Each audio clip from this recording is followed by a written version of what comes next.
Jan yang ada di Kecamatan Langgahan. Semoga bantuan kayu ini bisa bermanfaat untuk pembangunan rumah Pak Usman, karena rumah ini tidak layak huni. Insya Allah dalam minggu ini akan kita bangun.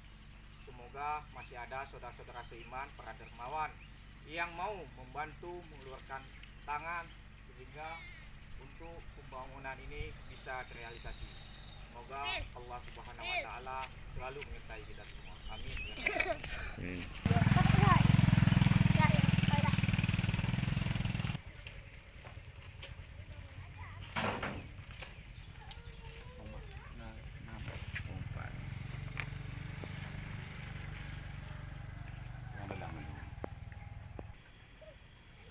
Inilah kondisi rumah Bang Usman. Semoga masih ada saudara-saudara seiman kita yang mau bahu-membahu untuk membangun rumah ini, insya Allah. Karena dengan izin Allah tidak ada yang tidak mungkin kalau kita mau beruluan tangan.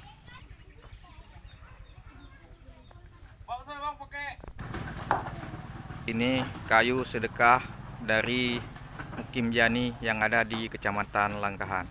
Semoga dengan adanya bantuan ini beliau mendapatkan syafaat dan Allah gantikan dengan yang lain. Amin ya rabbal alamin.